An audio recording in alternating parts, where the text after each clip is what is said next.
Abra aí, amados, na carta aos Hebreus, capítulo 12, e continuaremos aqui nossa exposição.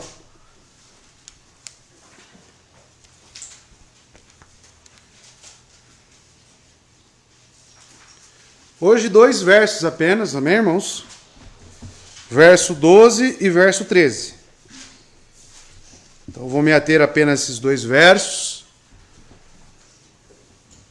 E você que perdeu as outras exposições, pois nós aqui nessa igreja pregamos livro a livro, verso a verso, sequencial.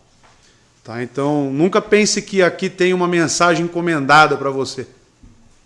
Aqui é sequencial. Às vezes a pessoa, pastor, você pregou justamente o que aconteceu outro dia lá, né? Eu falei, se eu tivesse a capacidade intelectual de pegar um calendário, né, e ver o que eu vou pregar com a situação que vai acontecer, talvez eu seria um Deus, né?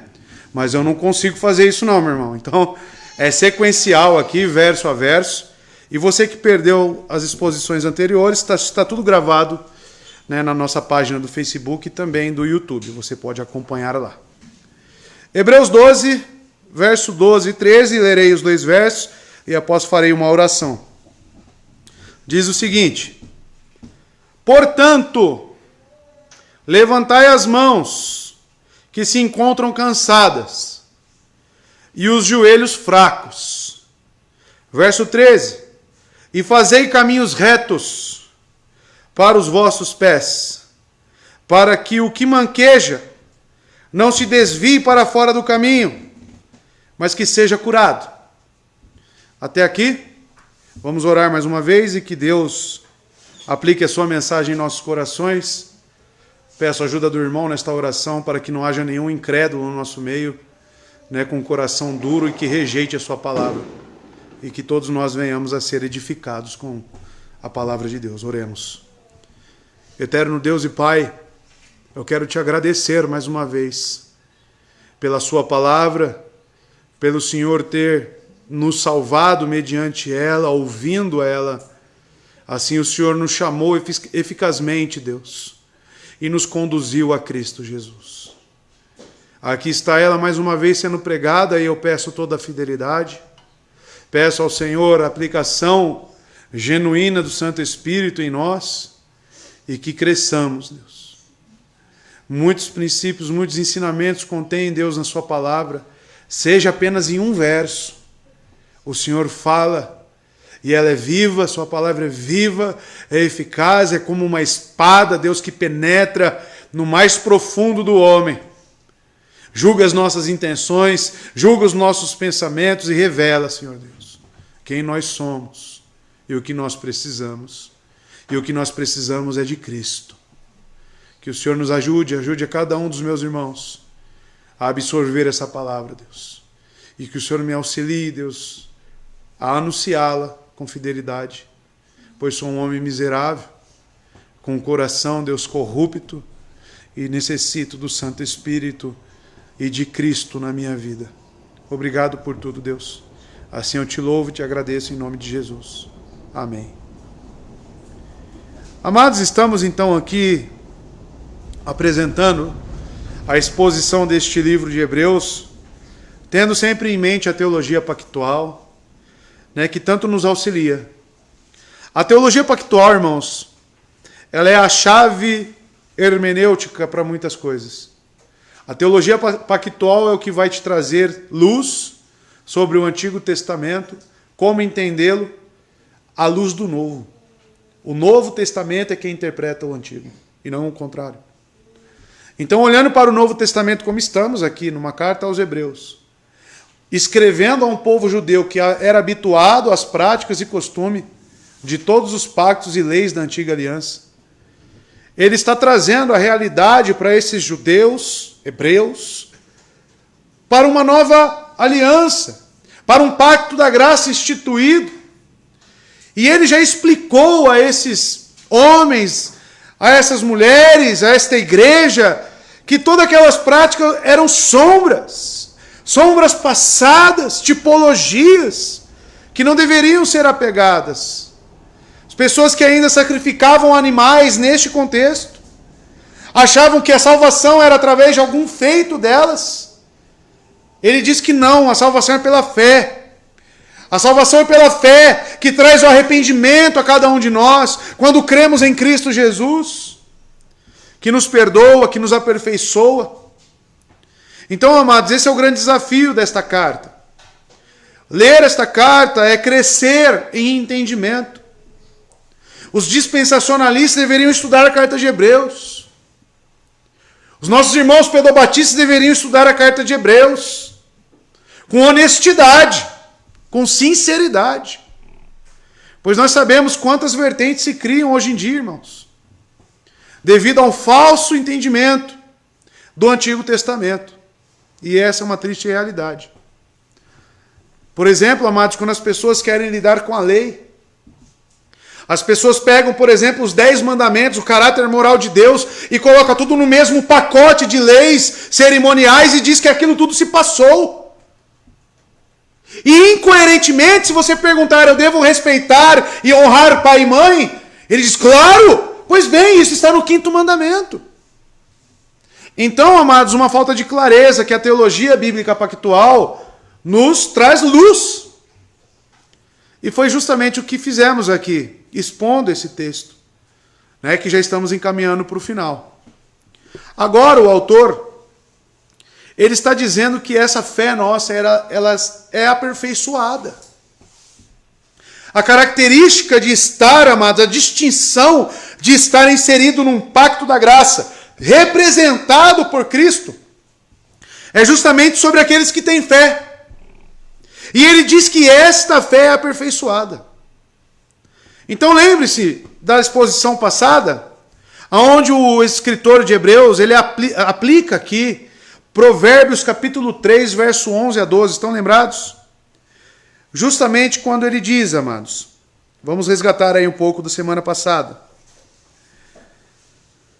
Ele diz no verso 7, se suportais o castigo, Deus vos trata como filhos. Pois qual é o filho a quem o pai não castigue?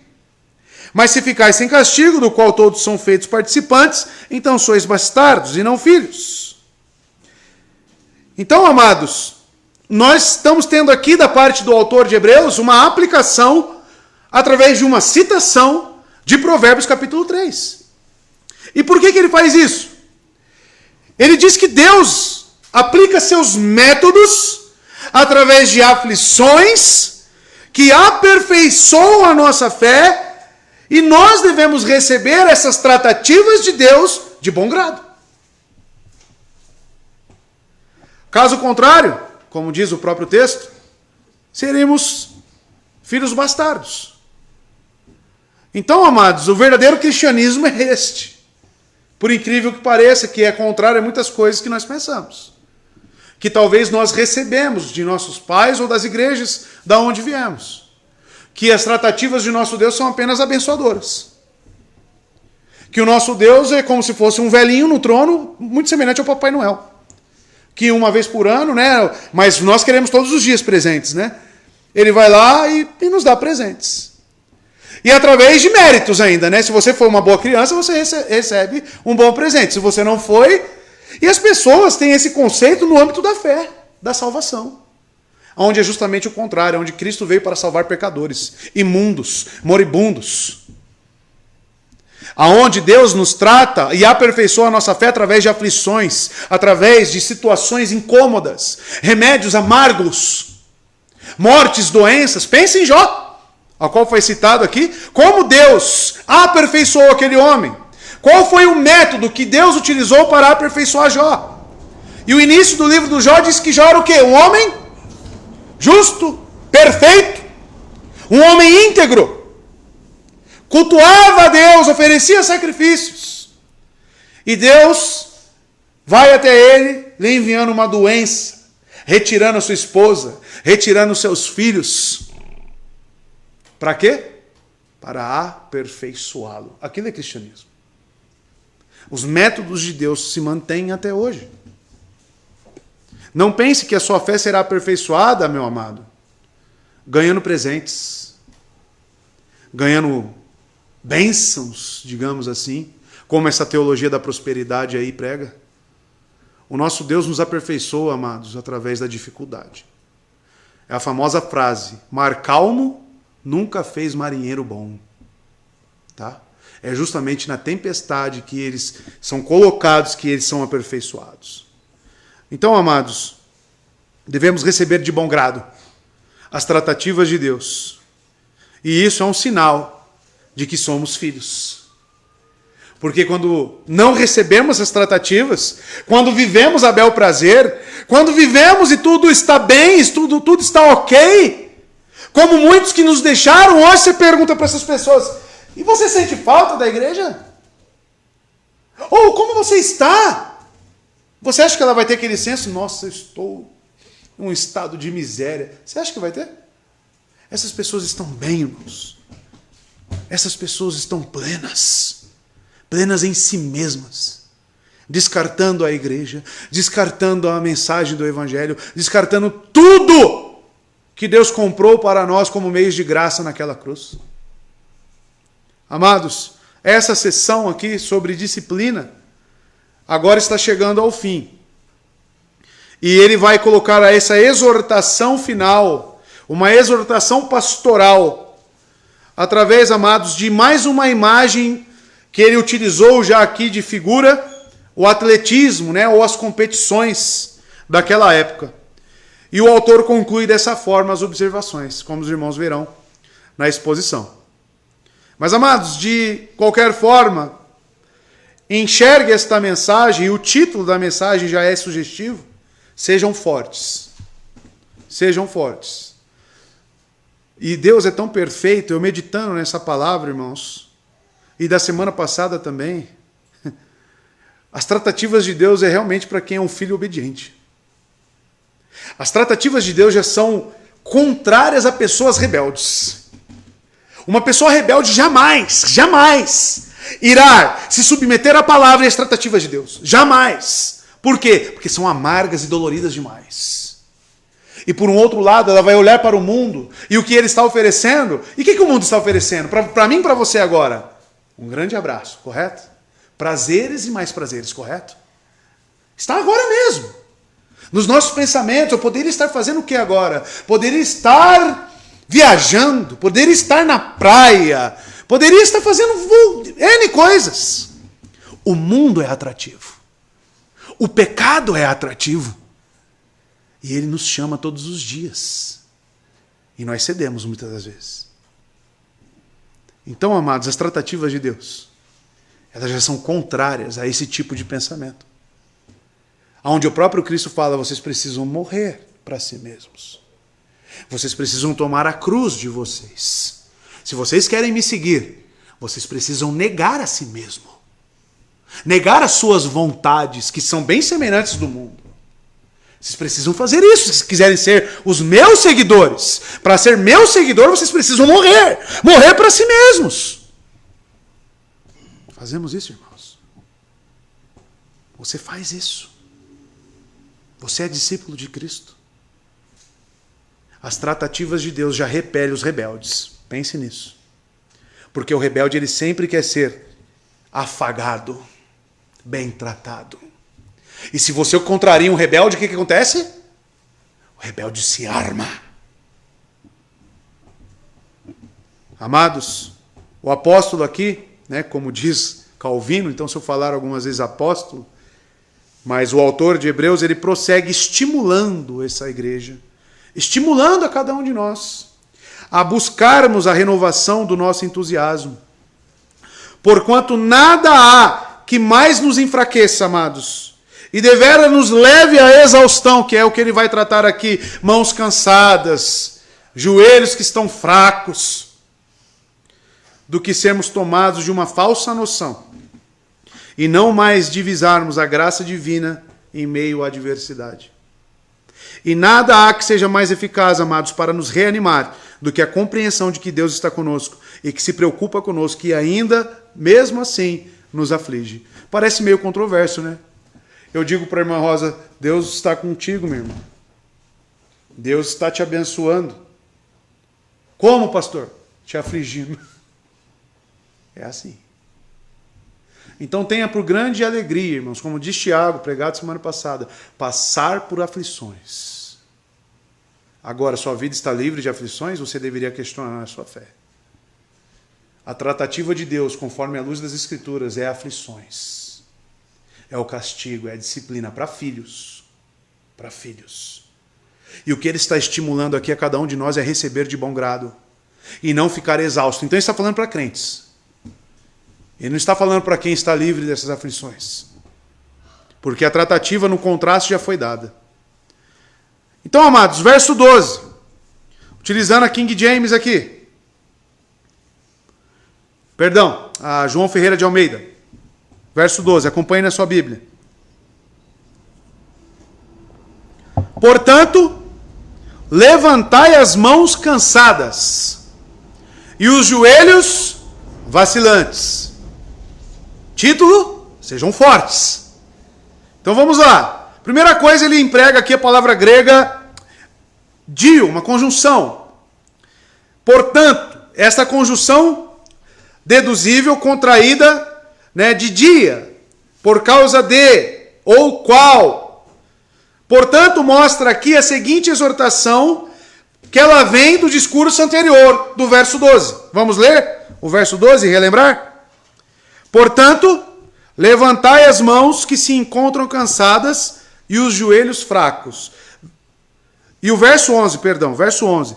Porém, nenhum castigo parece ser prazeroso para o castigado, mas angustiante. Contudo, posteriormente, olhe lá, produz um fruto pacífico de justiça para aqueles exercitados por ele. Qual que é o exercício da fé, então?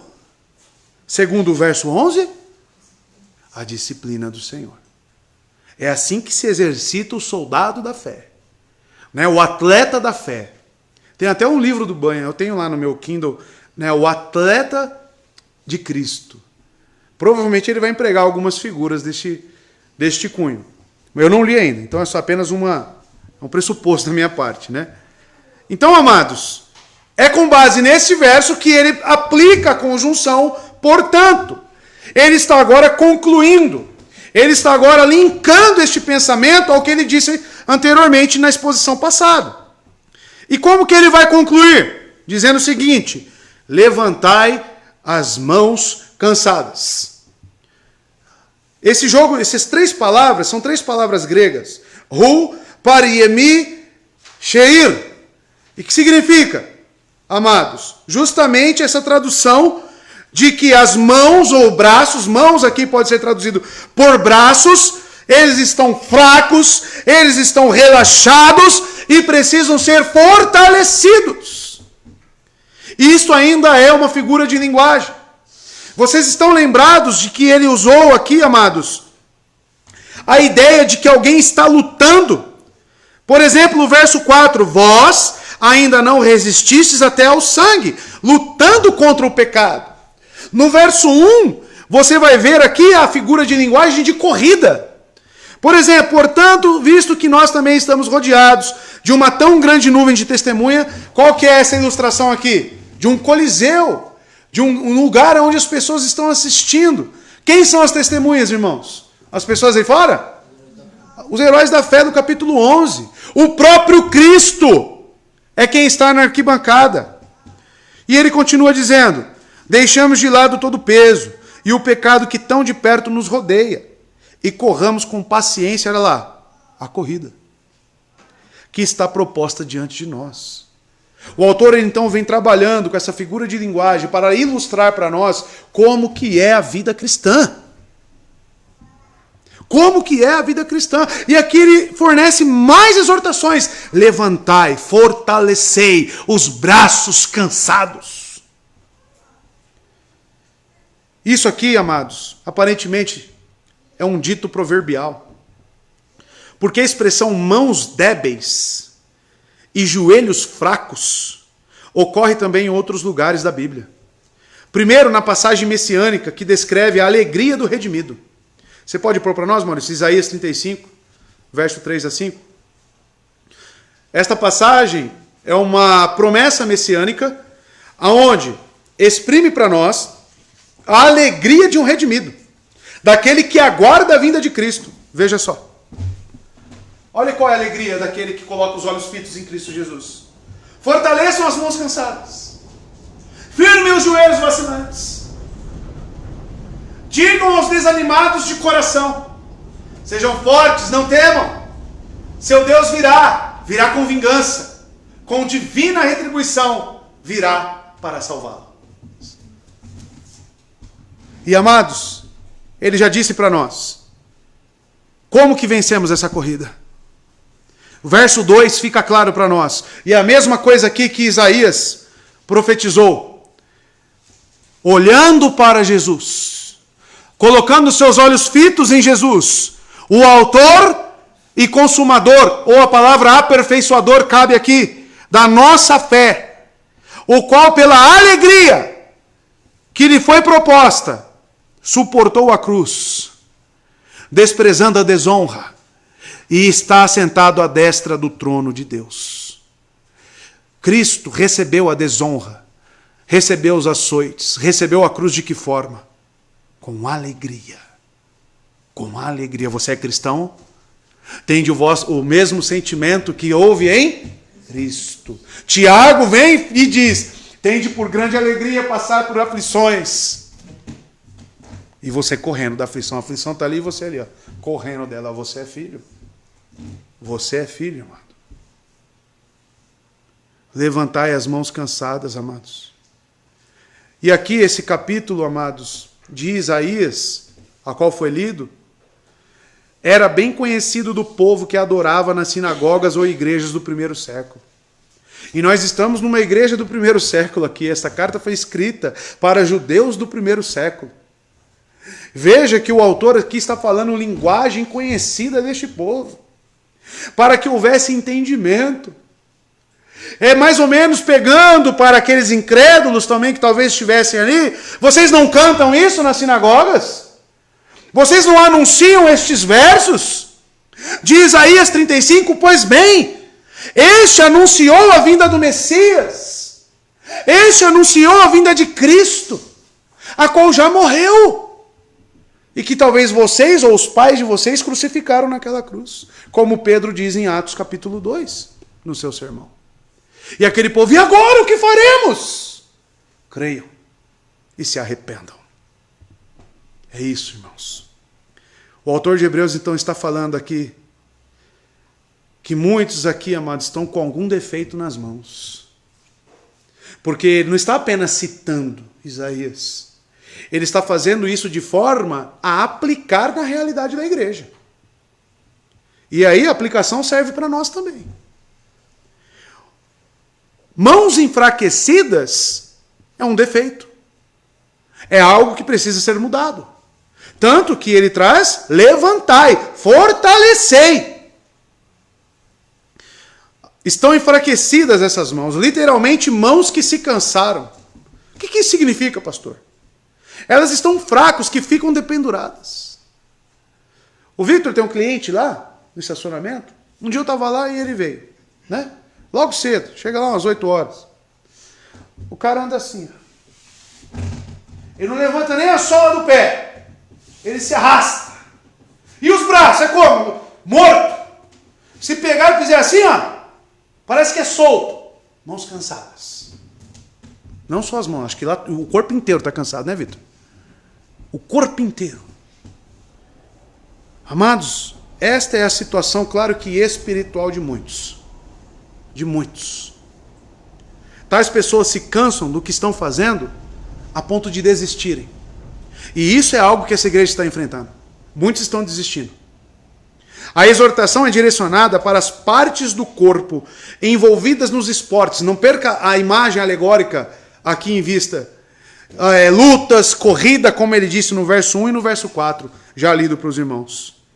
Então, amados, a saber, mãos, joelhos, pés, através do quais, veja, o corpo exerce toda a força para ganhar um prêmio. Quando um homem é colocado numa luta, quais são os principais membros que ele precisa para lutar? Joelhos, perna, pés, mãos. Ou seja, devemos, amados, estar fortalecidos em nossos joelhos, pés, mãos. Já pensou um soldado que não aguenta com a espada? Já pensou você dar a espada para o soldado e fala, está muito pesado, não consigo combater. Ou eu consigo, mas só 5 minutos. Vai perecer. Vai acabar desistindo. Então o autor de Hebreus pega essa linguagem aqui, amados, de esportes e fala, fortaleçam. Fortaleçam os seus pés, fortaleçam as suas mãos. E devemos observar primeiro o defeito que possuem, irmãos. E segundo, o remédio que ele dará para isso, a qual já vimos. A qual ele já disse, olhando para Jesus, autor e consumador da nossa fé. Amados, segundamente ele vai falar aqui, joelhos vacilantes. O autor de Hebreus fala como um treinador, perceberam isso? É como se estivesse preparando alguém, como um bom pastor. Fortaleça. Seus joelhos estão fracos, seus braços estão fracos. E ele está treinando os integrantes desse time esportivo. E ele usa ditos que eram familiares a ele. Embora a corrida não estivesse terminada, os corredores estão cansados. E ele próprio é um corredor porque ele diz, corramos! Ele se inclui nessa corrida, ele se inclui nessa luta. Eles precisam de palavras de encorajamento, irmãos. Do seu treinador que expressa este dito proverbial que também está em Isaías 35, já lido. E nós podemos perceber isso, amados, também em Jó, capítulo 4, verso 3 e 4. Põe para a gente, por favor, Maurício. Aqui são as palavras de Elifaz, o temita. E ele está lembrando Jó, quando aconselhava os outros e exercia uma influência sobre as pessoas. Perceba. Pense bem, diz Elifaz a Jó. Você ensinou a tantos. Fortaleceu, olha lá, mãos fracas. Suas palavras davam firmeza aos que tropeçavam. Você fortaleceu joelhos vacilantes. Então essa é uma expressão tanto proverbial, amados, do Antigo Testamento, que é utilizada em Jó, é utilizada em Isaías, para ilustrar, irmãos, pessoas que espiritualmente estão fracas e precisam encontrar esse encorajamento, precisam ser fortalecidas, irmãos. Joelhos vacilantes, essa é a imagem do medo. Já viu uma pessoa com um joelho vacilante que não consegue nem ficar de pé? Medo, desânimo. Os corações se derretem, os joelhos vacilam, diz o profeta Naum no capítulo 2, verso 10. Os joelhos estão fracos, de tanto jejuar os meus joelhos fraquejam. Salmo 109, verso 24. Ambas as descrições de mãos e joelhos retratam uma pessoa preguiçosa e sem compaixão. Ou alguém que está tão fraco na corrida que está a ponto de abandonar toda esperança de sucesso e desistir. Desistência é algo que essa igreja está passando? Sim, capítulo 10, verso 25. Veja só. Ele diz à igreja, não abandonando a nossa assembleia. Pega o 24 antes, que é melhor. E consideramos-nos uns aos outros. Então consideremos-nos uns aos outros. Olhe para seu irmão. Se preocupe com o seu irmão. Lembra disso, irmãos? Que já foi pregado aqui? Para nos estimularmos ao amor e às boas obras. A igreja serve como estímulo. A comunhão dos santos serve para renovo, para encorajamento. E no verso 25, não abandonando a nossa assembleia. Como é o costume de alguns. Antes, olhe como a igreja exerce fortíssimo poder, exortando-nos uns aos outros, e tanto mais à medida que vedes que aquele dia se aproxima. Colocando os olhos fitos em Cristo. Ainda assim, no capítulo 6, verso 6, que ele fala sobre aqueles que caíram, que abandonaram, aqueles que apostataram da fé. Se eles caírem, sejam outra vez renovados para arrependimento, pois eles crucificaram para si mesmos o Filho de Deus, expondo em vergonha aberta. Isso aqui é as pessoas que professavam um cristianismo nominal e voltaram para o mundo. Abraçaram o mundo, não lutaram contra o pecado. Não quiseram nem entrar na corrida. Falou que a corrida dura demais. Tem muito sangue nessa batalha. Não, eu não quero. Ah, a espada? A espada é muito pesada. Não quero cruz. Não quero dificuldade. Não quero arrependimento. Eu quero o que então? Quero o mundo. Que não me cobra nada. E venhamos e convenhamos. O que o mundo cobra, irmãos? O mundo cobra nada de você. O mundo só te fornece bebedeira, costumes e mais costumes mundanos, e você vai se saciando dessas coisas, e cada vez mais envolvido, e cada vez mais confortável. Aí vem um evangelho para maluco, porque o evangelho é loucura, que fala que você tem que sofrer, que para você, que se você quiser ser o primeiro, que você sirva a todos. Quem vai querer essa mensagem, irmão? Quem vai querer? Somente aqueles que creem verdadeiramente em Cristo, que olham para a atitude de Cristo, que suportou todas as coisas com alegria e enxergam que aquilo sim tem algum valor e seguem o seu mestre. Ser cristão é o quê? Pequenos? Cristo. Devemos buscar então, amados, prazeres neste mundo? Essa é a nossa atitude? Querer cada vez mais estar confortável neste mundo? O autor diz: levantem as mãos cansadas e os joelhos vacilantes. Fortaleça a sua estrutura para que você aguente esta batalha, esta corrida, porque ela não terminou. Como minha esposa diz, olha para mim: André, só tenho 3 anos de igreja. Vamos embora. Minha esposa às vezes é como se fosse esse pastor aqui, falando para mim: bora, vamos lá. E nós vamos. E dia após dia, graças ao bom Deus, eu venho à igreja com alegria, irmãos. Às vezes um pouco desanimado, mas recebendo a exortação, vendo o irmão que está lutando e sabendo que ele está na mesma luta que eu, nunca pensando em abandonar. Nunca, irmãos. Fortaleçam. Quando eu olho para Cristo, eu não tenho motivos para querer abandonar.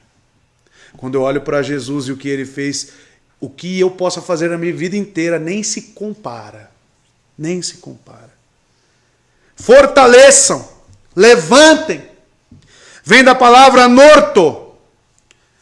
E este, amados, pasmem, a gramática dessa palavra levantar ou fortalecer está no imperativo. É uma ordem. É uma ordem para você que crê em Cristo. Fortalecer, levantar as suas mãos. Fortalecer os seus joelhos e continuar. Se você realmente é um eleito de Deus, se você tem a fé em Cristo, você vai receber isso e você vai continuar. É um imperativo, o tempo aqui é aoristo. Não tem uma classificação no tempo exato. É apenas um fato. Continue olhando para Cristo. Você não precisa, meu amado. Você não precisa de ninguém, amado, que fica colocando algum tipo de combustível em você que seja homem. Você precisa olhar para Cristo, porque até mesmo na igreja, quando você for exortado, qual vai ser a base argumentativa da exortação? O camarada chega para mim: pastor, eu estou fraco, minha fé está vacilante. Eu vou falar o que para ele? O que a Bíblia diz? Olhe para Cristo. O que você está suportando é maior do que Cristo suportou?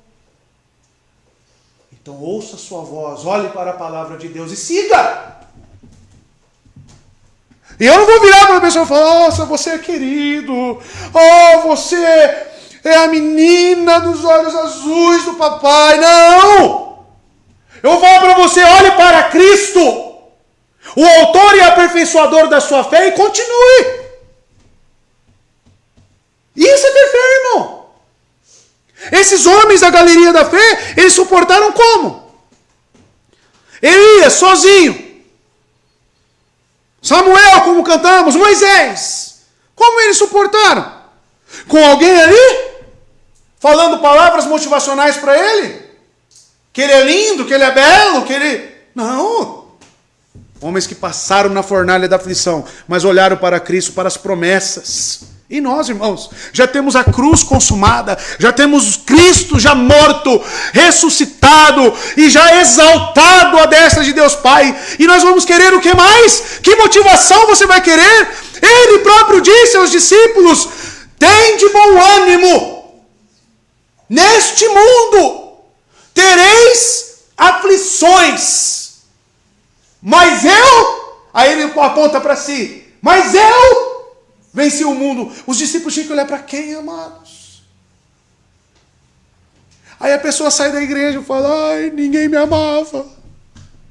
Ai, não tinha nenhum irmãozinho que vinha ali e ficava falando que eu era belo, que eu era especial.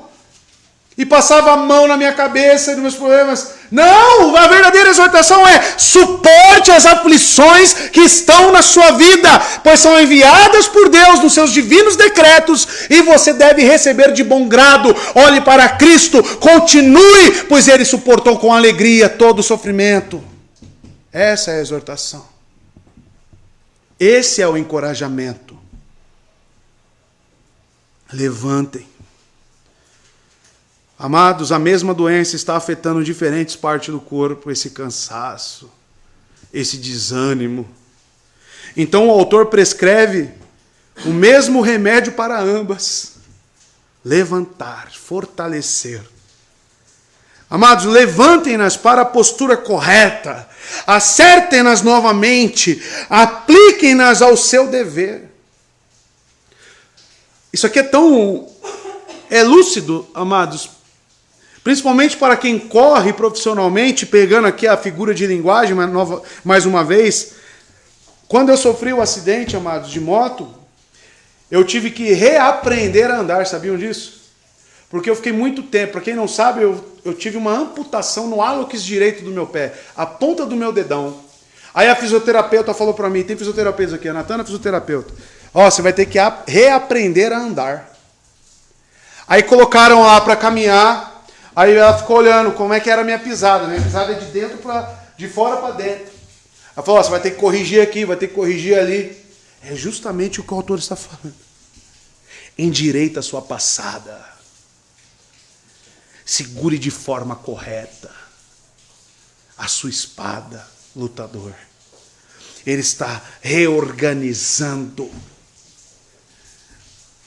Assim foi com a mulher, amados. Quero que você lembre agora da mulher encurvada que Cristo curou. Em Lucas 13, verso 1 a 13.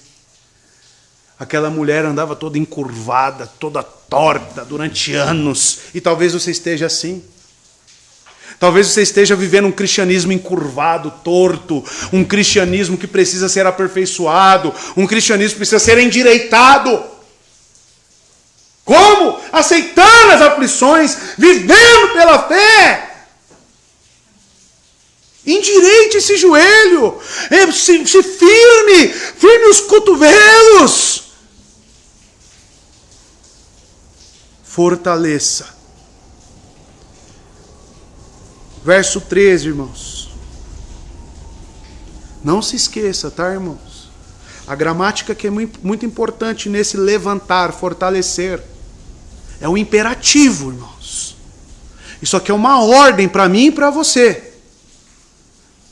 Se encoraje, se fortaleça. Verso 13. E fazeis veredas direitas para os vossos pés, para que o que é manco não se desvie, antes seja curado. Aqui já tem uma prática de eclesiologia. Aqui o autor de Hebreus já vai nos trazer a vida em comunidade. Mas vamos por partes.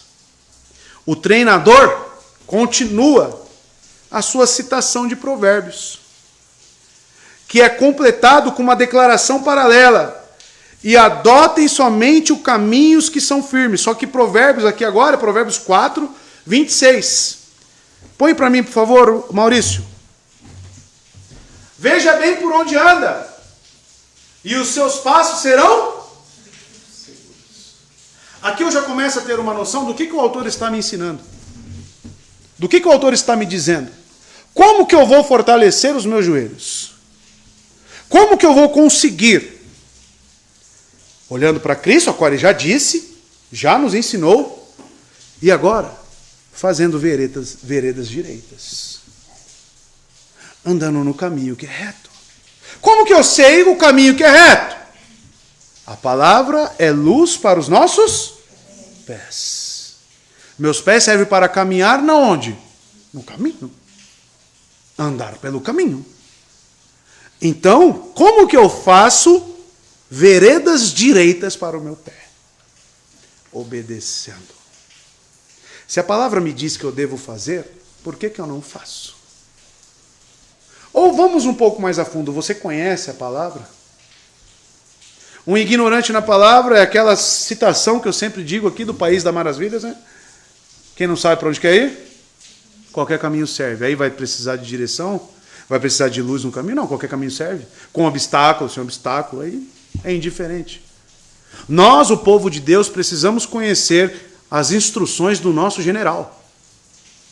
Nós, os soldados de Cristo, nós, os participantes da corrida, os atletas, precisamos conhecer qual que é o plano. Precisamos conhecer por onde andar. Já pensou um atleta de Olimpíada, chega lá para o treinador e fala, não preciso de você, eu vou seguir a minha própria dieta, eu vou fazer a minha própria preparação e eu vou ir. Vai dar certo? Todos os atletas têm nutricionista, tem um treinador da academia, que fortalece o músculo certo, o exercício correto, no ângulo certo. Não é só pegar a máquina lá e sair fazendo lá, não. Tem o ângulo correto, tem a forma correta. Até para se jogar bola, tem o pé de apoio da forma certa, bater de um jeito certo na bola. Você acha que com Cristo você vai para onde sem observar as diretrizes, o caminho? E ele diz, eu sou o caminho, a verdade e a vida. Então eu preciso olhar para o meu Salvador. Se eu sou cristão, fitando os olhos nele, e ele é a palavra, eu preciso conhecê-lo. E amados, devemos ser entusiastas na obra de Deus. Não cansados, não desanimados. Porque a pessoa que está cansada, desanimada, certamente é aquela que está descontente, correto? Está recebendo de bom grado as aflições e a vida que ela está impondo? Eu digo por mim mesmo, irmãos. Às vezes que eu me encontro desanimado, eu vou te dizer claramente o porquê que eu fico desanimado. Onde minha esposa me exorta, onde ela fala para mim, não, você está errado. É justamente quando eu começo a olhar para os intempéries desta vida e começo apenas a focalizar neles. Ah lá, tá vendo? Mais uma vez deu errado. Esse não é o prisma do cristão. Aonde eu deveria estar pensando? Está dando errado? Está tudo dando errado. Está tudo difícil. Está tudo tempestuoso. Glória a Deus. Se eu passar por essa tempestade, Deus vai ter uma tratativa comigo e vai me aperfeiçoar. Louvado seja o Senhor por isso. Isso significa que eu sou filho de Deus. E se é pela minha fé, eu devo receber. Logo eu vou ficar desanimado? Aí eu penso em Cristo. Aí eu animo. Aí eu continuo. Aí eu prossigo. Mas focaliza no problema apenas. Você vai murmurar? Você vai desanimar? Seus braços vai cair igual o preguiçoso que eu falei para os irmãos lá do Vitor? Os joelhos vai ficar trêmulo, porque você vai ter medo de passar por outro problema? Você vai ter medo de enfrentar outras situações que talvez sejam piores, a ponto de até mesmo desistir da fé.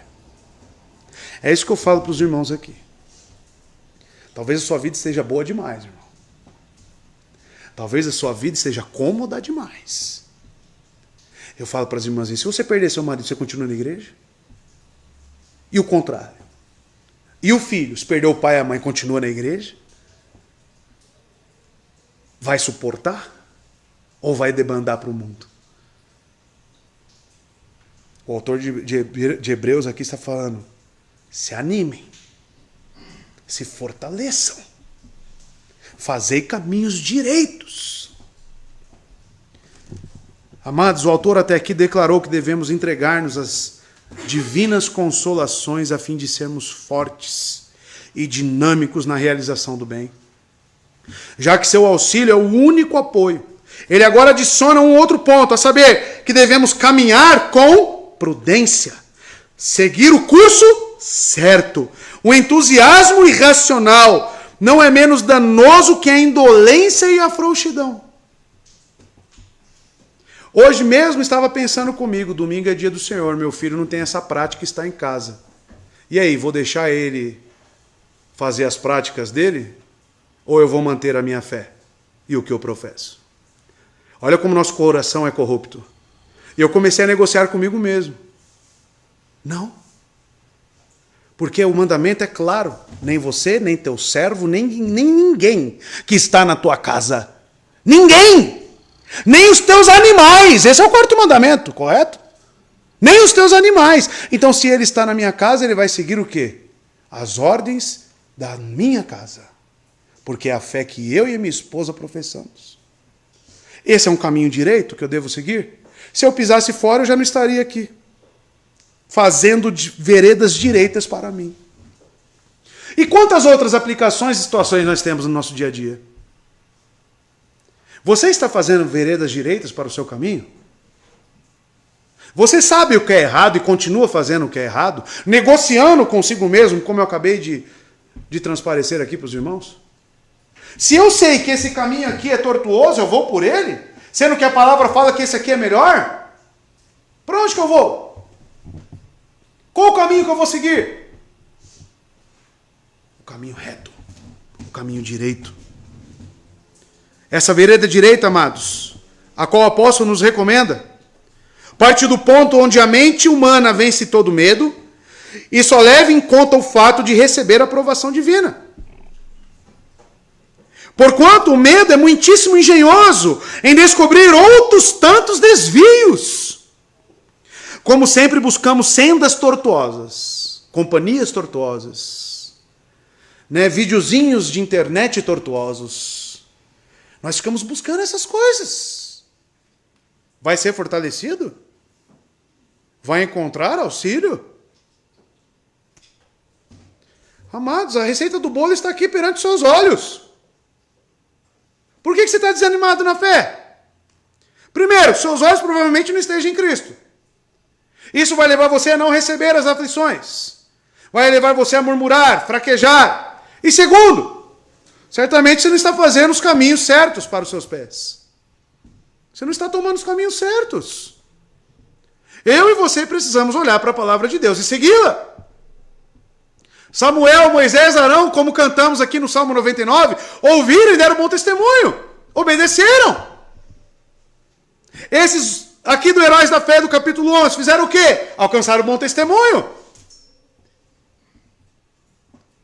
Amados, como sempre buscamos sendas tortuosas quando nos vemos emaranhados com um medo covarde, perverso, e assim também, em contrapartida, a pessoa que se vê pronta para suportar os males segue em frente, por onde quer que o Senhor o chame, não se envolve nem para a direita, nem para a esquerda. Em suma, o autor de Hebreus nos prescreve essa norma da reta conduta, para que nossos passos sejam orientados pela vontade de Deus. Nós vimos Noé em Gênesis, correto? Quem assistiu a mensagem depois ou estava aqui no domingo. O que disse que Noé era? Preguei aos irmãos. Íntegro. Justo. Sabe por quê? Porque ele fazia caminhos retos para o seu pé. E ao redor dele, o que estava crescendo ao redor de Noé naquele tempo? A maldade, a corrupção. É capaz de Noé passasse na rua assim e visse as pessoas fazendo orgias, idolatrias e mais idolatrias. E Noé permanecia como? Reto no seu caminho. Você está andando em retidão, irmão. Você está andando em retidão. Amados, ele está aqui então nos falando sobre essa reta conduta, para que nossos passos sejam orientados pela vontade de Deus, de sorte que nem o medo, nem as seduções deste mundo, nem qualquer outra coisa nos atraia para fora do caminho. Porque quando você está empenhado, meditando na palavra de Deus, sabendo claramente qual é o caminho a ser percorrido, essas coisas vão perder valor, irmãos. Se você tem a fé em Cristo e está sendo orientado e não influenciado, essas coisas vão perder valor. Tá? E é isso que o autor está nos fazendo. Está nos dizendo. E tem aqui a segunda parte, a parte B do versículo. Que existe uma consequência em você manter o caminho reto, o caminho irrepreensível, o caminho justo, porém tem uma consequência de quando também não percorremos esse caminho reto. Veja o que ele diz. Para quê? E quando ele fala para quê, ele está trazendo o quê? Uma conclusão, mas em comparação ao caminho reto. Para que o que é manco não se desvie. Provavelmente aqui, irmãos, alguns comentários a qual eu li, eles pressupõem, tá? Que muitos aqui ainda estavam naquela dúvida, se mantinham-se nas práticas judaicas, cerimoniais, a qual ele já disse, não precisa mais, Cristo já veio, o Cordeiro já veio, o único sangue que perdoa já foi vertido naquela cruz, mas muitos ainda estavam dúbios, com dúvida nessa questão. E não seria um bom caminho continuar com essas práticas judaicas. E talvez aqueles que fossem novos na fé, mancos, passariam por grandes problemas. Se visse os anciãos, os que têm mais caminhada na fé, praticando esses atos que não eram mais condizentes. Amados, mas, para a nossa vida, vamos caminhar o caminho da santidade. O caminho reto da palavra de Deus, buscando a santificação todos os dias. Ele diz, irmãos, para fazer caminhos retos para a pista de corrida, que é para que o coxo não seja incapacitado, mas sim curado. Antes que um corredor se coloque na pista de corrida, ele examina cuidadosamente. Ele percebe os desníveis que podem torná-lo vulnerável à queda. Ele corre risco de torcer seu tornozelo e, consequentemente, ser desqualificado para a corrida. Especialmente quando a fadiga vem, a possibilidade de confusão é real. E até mesmo se machucar. E por essa razão os caminhos devem ser nivelados. Por que os caminhos devem ser retos, irmãos? Para evitar desastres. Eu sempre digo isso aqui, irmãos. Eu falo para os pais, eu falo para aqueles que já são crentes um pouco mais velhos, que o seu pecado não se torne hábito. Na igreja, nós temos que entender o seguinte: existem todos os crentes dentro da igreja, os verdadeiros. Eles são iguais em quê? Naquilo que Cristo fez por eles. Ponto. Cristo os salvou. Cristo os perdoou. Mas significa que todos eles têm o mesmo nível de maturidade cristã? Significa que todos eles estão em perfeitas condições para correr e ganhar a corrida? Então você que está sadio na sua fé, você que tem mais maturidade cristã, você precisa dar um bom exemplo de um caminho reto. E ele mostrou o caminho aqui no capítulo 11 dos Heróis da Fé. Ele mostrou o que é um caminho sem buraco, sem obstáculo.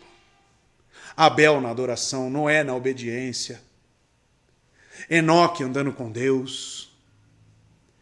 Aí tem você e eu como cristãos.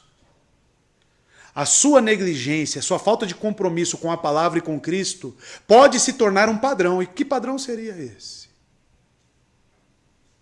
Vamos lá. Vamos ilustrar melhor isso. Vou pegar seu vizinho. E vou falar para o seu vizinho ou para aquela pessoa que te conhece, talvez, fora da igreja, para ela descrever o que é cristianismo com base na sua conduta. Caminhos retos. Fazer caminhos retos. Como ela descreveria o cristianismo? Olhando para você. convivendo com você. Não me venha com desculpa, eu sou o pecador. Porque ele está falando isso, fazeis caminhos retos, fazer veredas direitas. Todos esses homens do capítulo 11 eram pecadores também, tinham a mesma fé que eu e você. E se eu olhasse para Abel, que cristianismo eu descreveria? Se eu olhasse para Noé, que cristianismo eu descreveria? E você? Será que o manco, olhando para você, não continua manco? Será que o que está exaurido, com as mãos cansadas, olhando para você, não continua assim?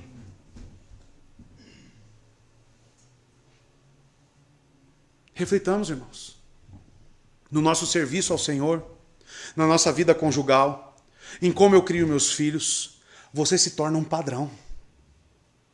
Você está fazendo caminhos retos para a sua vida? Vou ler de novo. Para o que é manco, para que o que é manco não se desvie. O que Cristo fala sobre aqueles que se tornam pedra de tropeço para os pequeninos? Era melhor fazer o quê? Amarrar uma pedra de moinho. Sabe o que é uma pedra de moinho? E se lançar aonde? No mais profundo mar. Testemunho. Nós que somos pequenos Cristo, seguimos aquele que é o caminho. Logo, somos setas, pequenas setas, que indicam o caminho, como se deve viver, com base no cristianismo. Se o cristianismo dependesse do seu exemplo, o que seria do cristianismo, amado? E agora eu falo essa maior responsabilidade para aqueles que já têm uma caminhada cristã, aqueles que já cresceram num berço cristão, talvez. Eu falo para você isso. Para mim, que sou pastor. Por que um pastor tem que ter uma vida irrepreensível? Por causa disso aqui. Imagine se o pastor é um manco. Pense se o pastor é um manco.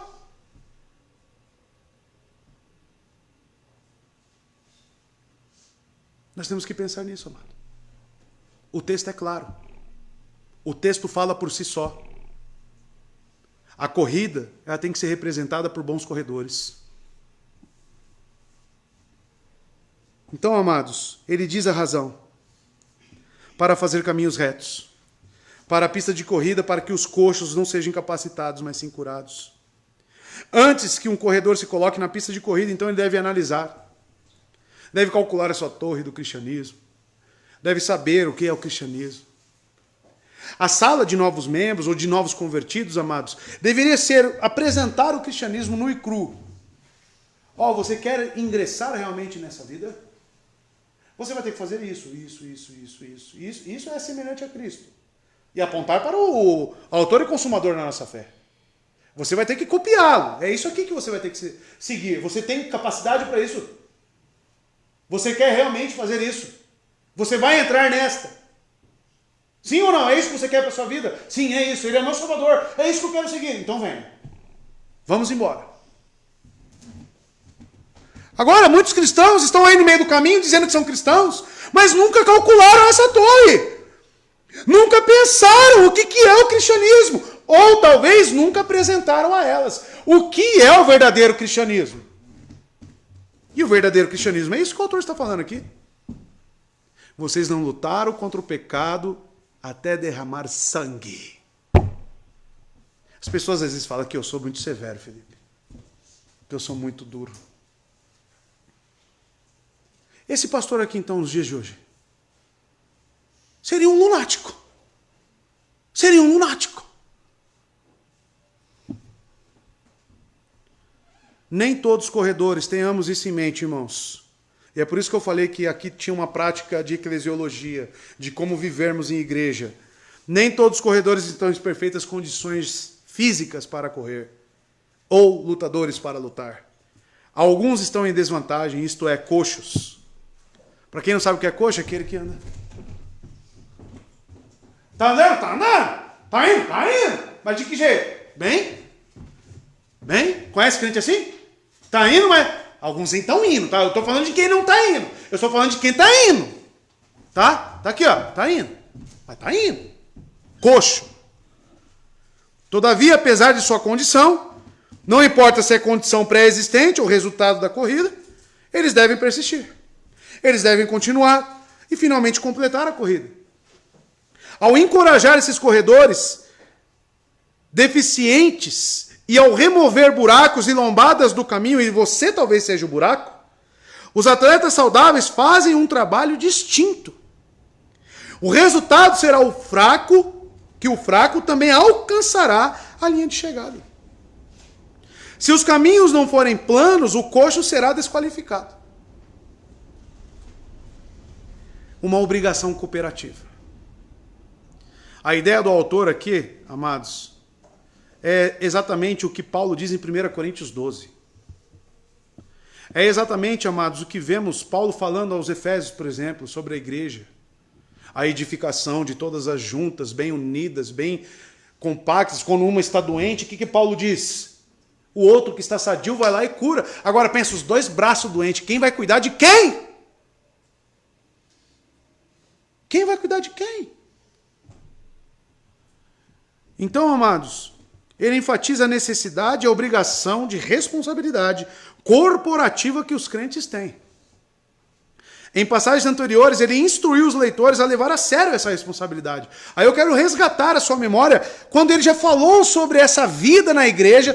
E aqui, amados, é destacado a importância da igreja. Veja, capítulo 3, verso 13. Abre aí, rapidinho. 3:13. No verso 12 ele diz para nos acautelar, para que não haja nenhum coração incrédulo entre nós, coração mau e incrédulo, que se aparte do Deus vivo, né? E no verso 13 ele diz, todavia, exortai-vos uns aos outros diariamente. O que está falando na igreja, irmãos? Enquanto o dia ainda se chama hoje, para que nenhum de vós se endureça através do engano do pecado. Ainda assim, capítulo 4, verso 1.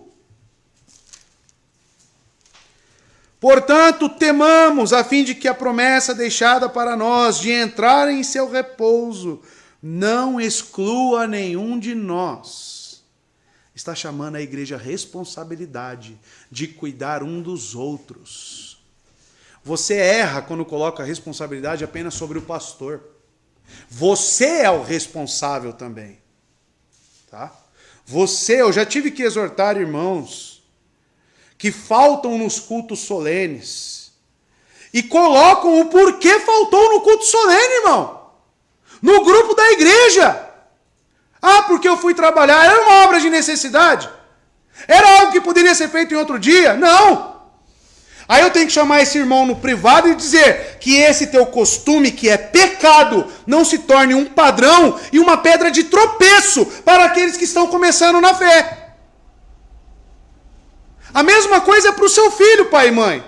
Quando você deixa de vir à igreja, qual é a mensagem que você está passando para o seu filho?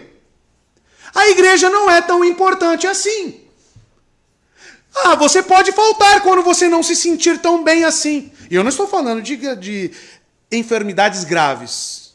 Estou falando de coisas habituais. Esta prática hoje em dia se torna comum, como já era lá. Eu já li para os irmãos o costume de alguns, que é deixar a igreja, abandonar a congregação. Sempre as nossas atitudes, irmãos, têm uma mensagem por detrás. Nunca é uma atitude isolada, somente do Felipe, somente do pastor. Não, é uma mensagem explícita para quem está te observando. Explícita. Se eu continuo, eu já fui exortado, uma vez que eu falei grosso com a minha esposa aqui na igreja, me chamaram os irmãos e deve fazer isso. Pastor, não está correta a forma que você falou com a sua esposa. Me exortaram. Pergunta os irmãos se eu já não mudei meu jeito com a minha esposa. Agradeço os irmãos por isso. Mas já me exortaram quanto a isso. Tá? E deve existir. Pastor, se você não está fazendo isso correto, chega em mim e fala. Eu não falo isso, Maurício? Chega em mim e conversa comigo. Me exorte à luz da palavra. E se eu sou um crente, o que eu vou fazer? Obrigado, meu irmão. Vou corrigir minha conduta. Essa é a vida da igreja. É para isso que estamos aqui. Agora, se você é cheio de dedos, não me toque, não fale de mim, aqui não é o seu lugar. Aqui não é o seu lugar. Você tem que procurar uma igreja que o pastor nem se preocupa com a sua vida espiritual. De preferência, uma que tenha 1000 membros, onde você chega, em vez em quando, no culto, senta lá no fundo, no escurinho lá, fica lá, ouve, tô bem, e vai embora para sua casa. Essa é a igreja para você. Essa é a igreja, não aqui. Aqui é um lugar que o irmão vai te cobrar. Você já cobrou alguém que não veio no culto? Mandou mensagem? Quando viu ela, falou, senti sua falta. Aqui é assim.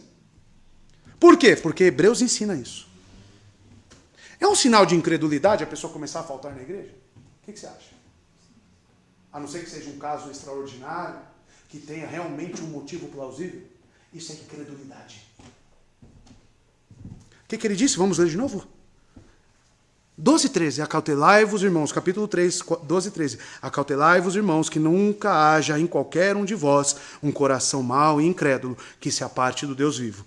Todavia, aí ele conclui o pensamento, todavia, exortai-vos uns aos outros diariamente, enquanto o dia ainda se chama hoje.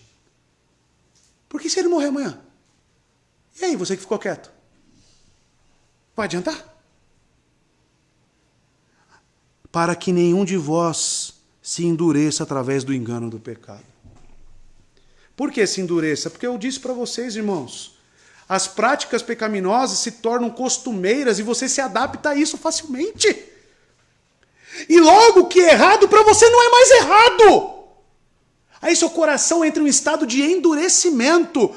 Se eu tivesse muitos irmãos crentes quando eu era mais novo. Talvez, irmãos, talvez, não descartando que Deus fez soberanamente os decretos, mas talvez a minha conversão seria mais precoce antes. Um irmãozinho que chegasse, André, não é por aí. Não é por aí. Sai daí. Mas não, a igreja que eu vim só quero te batizar, depois você se vira. Depois você cai no mundo aí e vai. Nunca existiu isso. E qual que são as igrejas, irmãos? Nós estamos aprendendo sobre matrimônio. Quem que evita um divórcio de coração duro?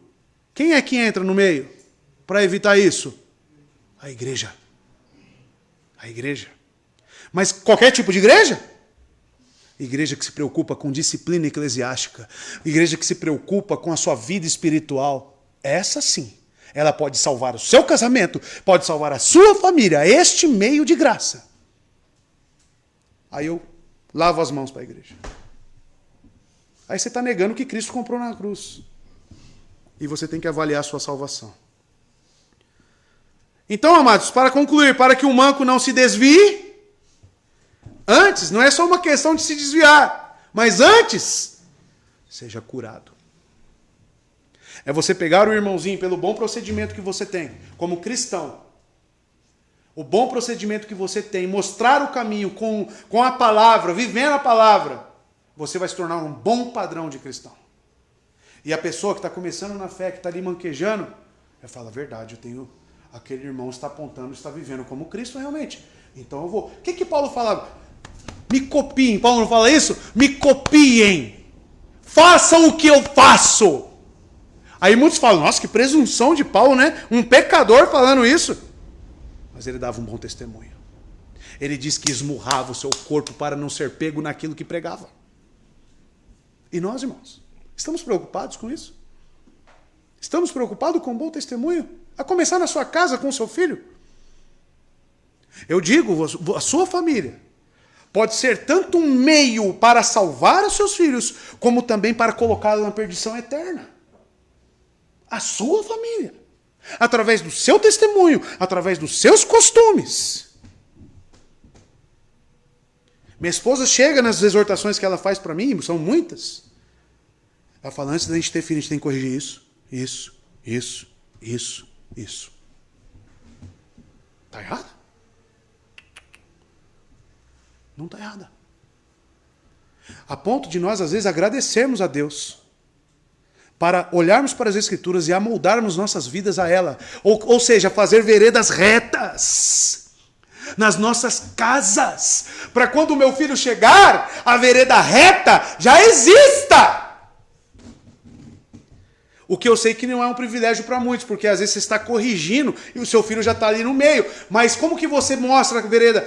Em arrependimento. Olha, filho, eu estou errado quanto a isso. Eu sou pecador quanto a isso. Ora a Deus, ora na frente dele, confessando a Deus seu pecado. Mostre para ele que você está errado e que você quer corrigir aquilo.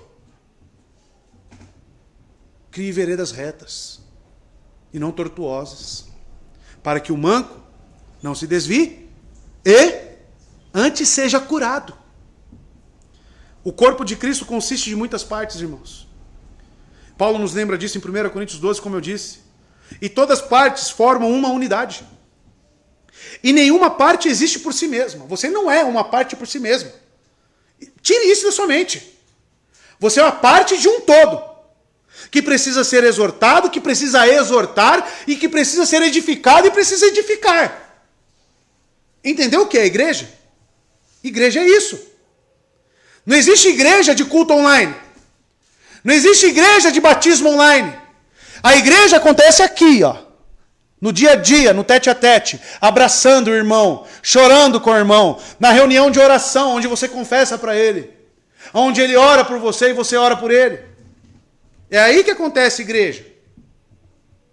Quando o pastor está necessitado, a igreja entende a necessidade do pastor e logo vem e ajuda ele também. Isso é igreja. Coxos são curados. Eu queria encerrar com essa fala de João Calvino. Coxos são curados. Amados, ele diz, Calvino, ele adiciona aqui, o autor, a fim de que o que é manco não se desvie do caminho, ou seja, para que, hesitando, não venhas a ser demasiadamente do caminho, sair demasiadamente do caminho.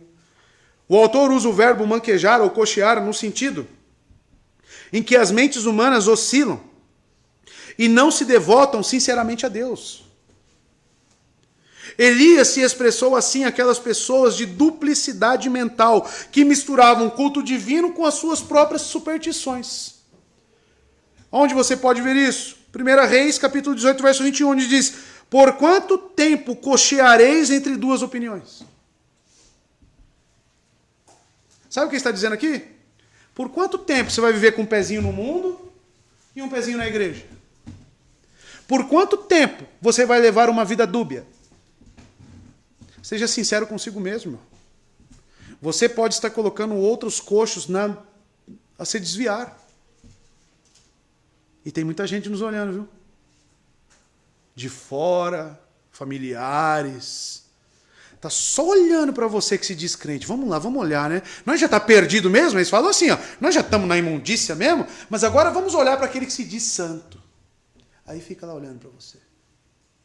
E fica vendo a sua conduta. Não é assim, irmão? Não é assim? Esse é o modo, continuando a fala de Calvino, esse é um modo muitíssimo apropriado de se expressar, porque é muito pior extraviar-se do que coxear. Os que começam a coxear não saem imediatamente do curso certo, senão que se apartam dele paulatinamente até que se venham acorrentados pelo erro, perdido em meio a um labirinto de Satanás, e dali não conseguem mais sair. O apóstolo, pois, nos adverte a que nos esforcemos para que curemos qualquer manquejar, porque caso sejamos indulgentes conosco, finalmente nos veremos afastados para longe de Deus. E como eu disse, se tornando um padrão para as pessoas. Irmãos, eu quero que você coloque uma coisa, que o Espírito Santo aplique isso no seu coração em nome de Jesus. Cristianismo é algo para ser vivido com seriedade. Não é oba-oba. Não é baguncinha. Não é um hobby que você pratica aos finais de semana. Cristianismo é diário, é se preocupando, é exortando, é vivendo com a igreja. E eu e você precisamos entender isso. Porque a nossa ideia de cristianismo, nossa região aqui é Ocidente? Ocidente, né? Ocidental. O cristianismo ocidental, ele é vergonhoso para os orientais. É vergonhoso. Vocês conhecem Pon Hong-shu? Um herege de mão cheia? Lá da Coreia do Sul. A igreja dele passa orando 24 horas. Tem um relógio de oração, fica sempre aberto. Ele veio fazer conferência. Ele fala um monte de heresia. Tem livros, né? Terceira dimensão, não sei o quê. Tudo bem. Deixando de lado isso, ele veio para cá, um herege. Olhou para o costume dos cristãos aqui, ele pregando numa igreja, saía um e bebia água. Saía outro e ia no banheiro. Saía outro. Ele falou assim: o Deus que eu sirvo lá na Coreia do Sul é diferente do Deus que vocês servem aqui. Aí isso me fez pensar o seguinte: imagine Jonathan Edwards pregando na igreja aqui, ocidental. Imagine Paulo em um púlpito na igreja ocidental. Imagine esses crentes olhando para as nossas vidas como cristãos. Será que eles falariam: você é crente? Os puritanos não são, eu sempre digo isso também, não são extraterrestres, irmãos. Mas são pessoas que olharam para o cristianismo de forma séria, de forma a ser vivida. E não como oba-oba, como é aqui no Ocidente. Saia daqui com essas palavras do verso 13. Façam veredas retas, para que o que é manco não se desvie, mas antes seja curado. Talvez você seja um motivo, um pretexto para o incrédulo continuar na incredulidade. Aí você pense no seu egoísmo: o problema é dele. Ou de Deus, né? Deus não entregou a fé para ele, aí coloca na conta de Deus ainda. Mas você foi o meio que estabeleceu um padrão para alimentar a incredulidade. Deus usa as causas secundárias, irmão. Deus usa o assassino para os seus fins primeiros. E talvez você seja a causa secundária, pecaminosa, para um padrão incrédulo. No seu trabalho, na sua casa, com o seu vizinho, aonde seja. Muda a sua conduta, irmão. Se apegue à fé que você tem em Cristo, olhe para o seu Salvador, leia a sua palavra, medite nela e corrija a sua conduta. Olhos fitos em Cristo. Mas é muito difícil, é muito doloroso. Você já lutou contra o pecado a ponto de derramar sangue? Já derramou sangue por este pecado? Não! Então você nem entrou na luta. Olhe para Cristo, lute, desempenhe, se esforce. Seja fortalecido. Não recolha os braços. Pare de tremer os joelhos e avance, meu irmão. Que Deus abençoe vocês, meus amados. Que Deus venha a nos aperfeiçoar a cada dia mais. Pois precisamos olhar para as Escrituras com seriedade. Com seriedade, amados. Vamos orar.